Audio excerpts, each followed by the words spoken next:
สบายดีสบายดีวันทั้งจิงโจเจอคนคนดีทางไทยและบางลาวมานี่เนาะคนหวังปอบโลกสิมากับบาโป้คือเก่ามานี่มาย่องตัวเรียนชวนบาโป้มา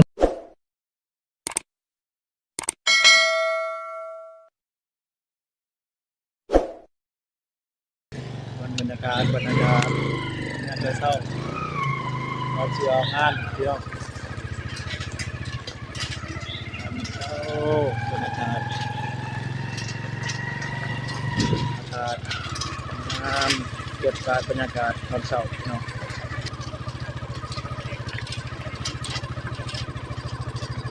ลงไหนลงสวนคือเก่า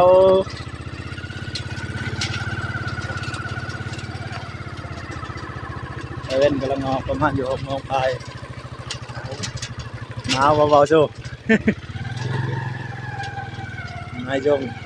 มาเตาลูกเรียนคือเก่ามันเนาะ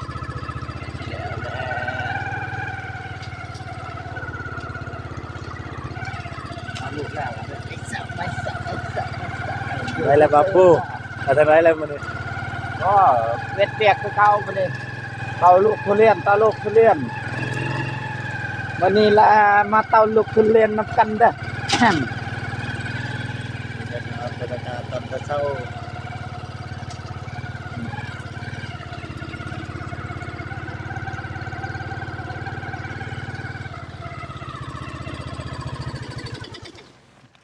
เอ็ด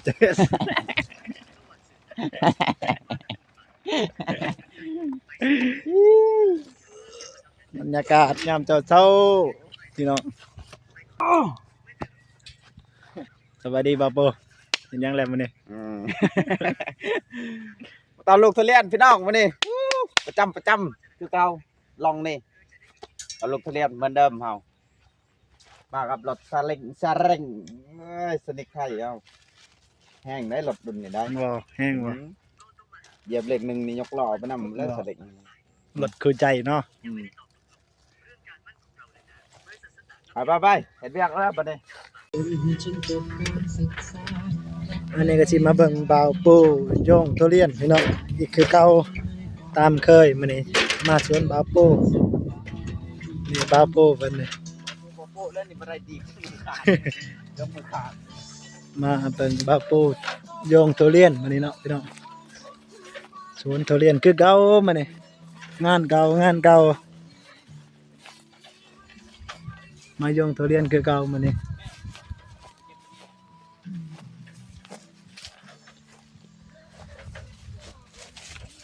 ให้ลุงต่อเขาก็นำกันแม่ ลุงต่อครับปินหน้าด้วยครับ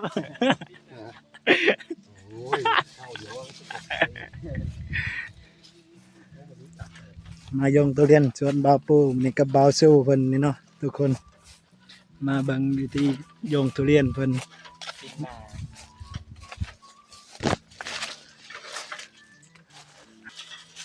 บาวสู้ขึ้นสูงแต่บาวสู้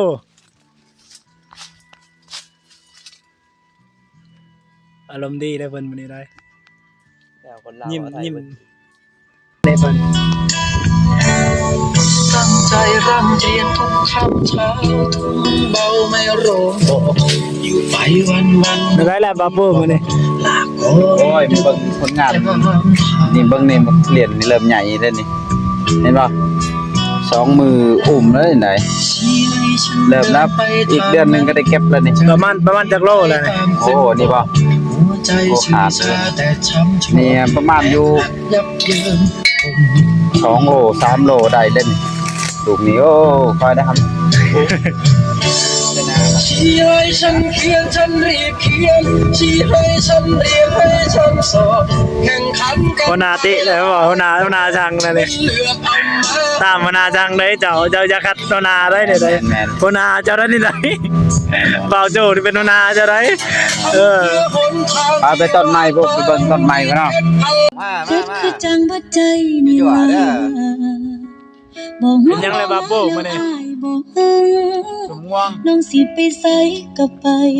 เอา บ่ มา ถามว่าไปกับไผ สมม่วงอยู่ๆมา มากับไผมื้อนี้มากับไผ ทั้ง มื้อนี้ ที่เฮาคบกันมา มา โด เต่าน เรียนมานี่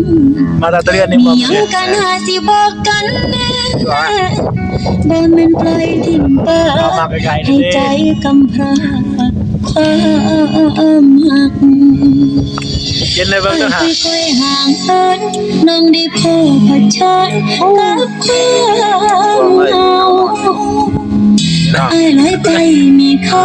แล้วมาบอกรักเขามานี่สิขอคืนดี ตอนนี้คือบ่รักษามันไปพายังน้องเปิดใจ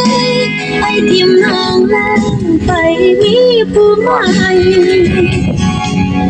น้องก็ทำใจคนเดียวลืมมาที่มาฮักมาหวงน้องเงินก่อนนี้ตอนที่รัก โอ้แซ่บมาแล้วมึงชิมเบิ่ง สบายดี ตอนนี้จังบ่ใส่ อ่า สบายมื้อนี้สิมาเต่าตะเรียนลูกตะเรียนกับบาปูคือเก่ามื้อนี้ น้องรักใจ แต่ยังกินตอนบ่ายนี่โอ้ม่วงๆเนาะแซ่บเด้อนี่นะ แซ่บๆพี่น้อง ของแซ่บเด้อนี่อันนี้ยังนี่แจ่วยังนี่ จักแจวยังแหละ กะปิแจ่วกะปิ แจวกะปิบ้านเฮาอ่ะ อืม นี่ นี่ก็กะปิอันนี้ก็กะปิกันอยู่อีกอะ มาจ่ายเนาะเร็วๆมาแล้วพี่น้องเด้อจ่ายเนาะไหนจ่ายเนาะไหนแซ่บๆพี่น้อง ลองกินเบิ่งฮะแซ่บอยู่บ่อ่าโอ้ต่อยกะปิเด้อ มาน้องนั้นหักอายลา แซ่บๆพี่น้อง แซ่บ อายก็ยังทำลาย มาทุกคนมา ใจ กินจมมาเลยมาโดนบาปูเพิ่นมาเลย จน อะไรกันม่วงกันเอาม่วงตอนม่วงตอนบ่าย เฮ้ย ค่อยๆห่าง เช้านอนแล้วนี่ น้องได้พบเผชิญกับความ แซ่บป่ะ เหงา ได้ อืม ไอ้ลอยไป มื้อนี้ก็สิมาเต่าลูกทุเรียนในเบิ่งเนาะมื้อนี้บรรยากาศเย็นๆฟังเพลงโอ้ยซึ้งๆไปนำเฮ็ดเวียกพักผ่อนไปนำโอ้ยสบาย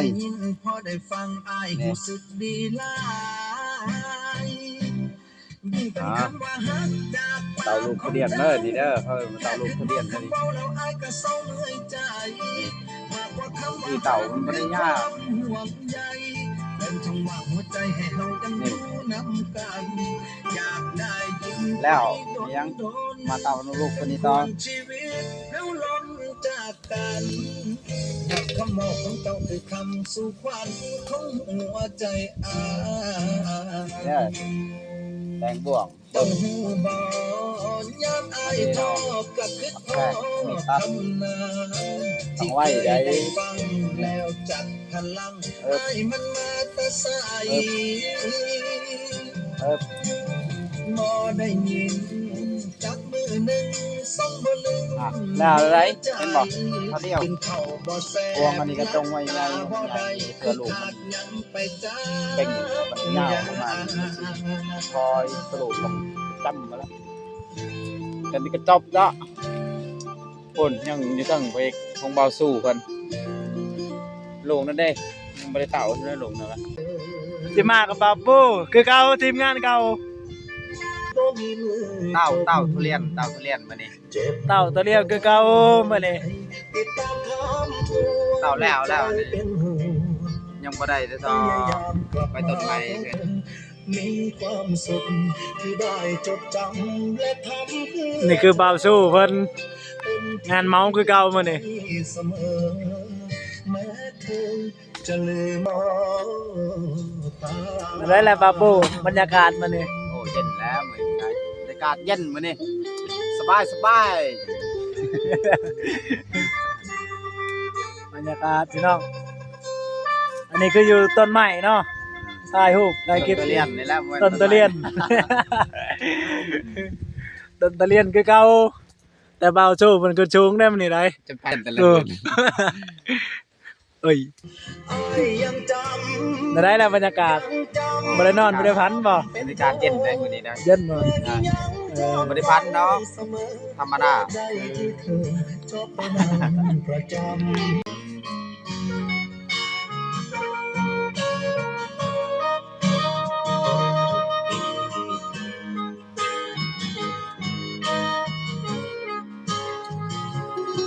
ลุกเลยนะ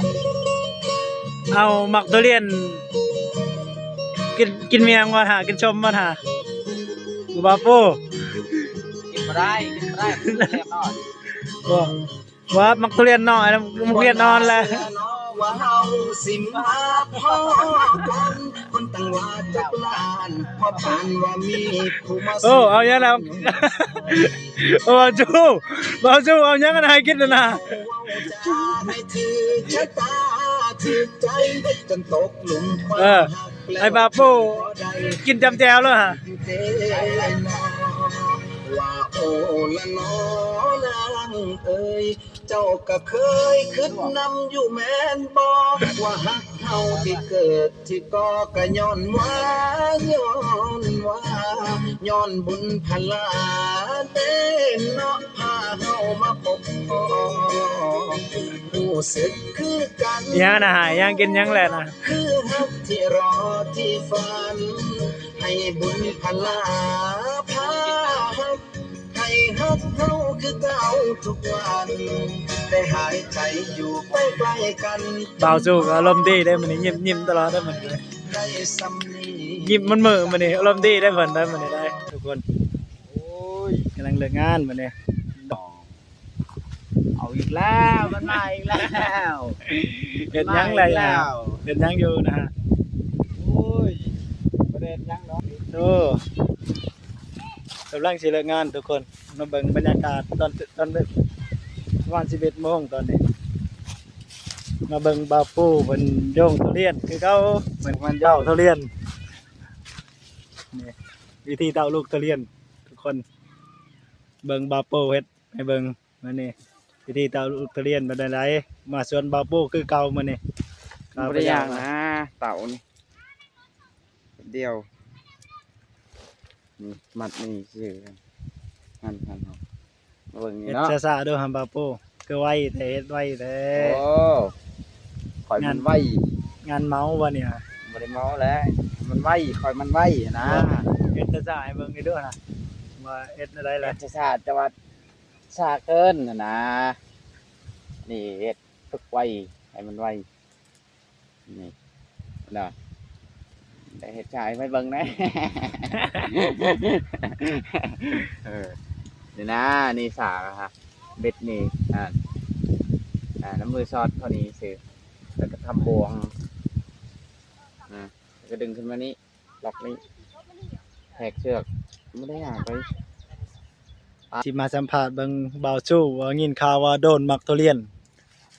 ทุเรียนตกใส่หัว ทุเรียนตกอยู่ ทุเรียน คือว่ามื้อนี้ว่าเป็นอะไรเพิ่นมื้อนี้เบาสู้เพิ่นพี่น้องมาโดนมักทุเรียนเพิ่นว่านี่ประมาณนี้แหละลูกวันนี้แหละเบาสู้โดน ปูนจูงไปเลยพี่น้องประมาณอยู่เป็นเม็ดไปแหละเพิ่นตกลงมาจูว่า เพิ่ เพิ่ น น ลงเขื่อนแล้วมาดังตกเลย ดัง ตามไปสภาพระเบิงเนาะ เป็นไรแหละเบาสู้มื้อนี้เกินกินข่าวว่าทุเรียนตกอยู่ว่าเป็นอะไรแล้วอาการ ไป ว่าเป็นอะไรแหละ พี่กระนุนว่าเป็นอะไรละอาการนั่นนี่นะดีขึ้นแล้วว่าได้เลย อะไรมันหายเขาจะเกาะกระแส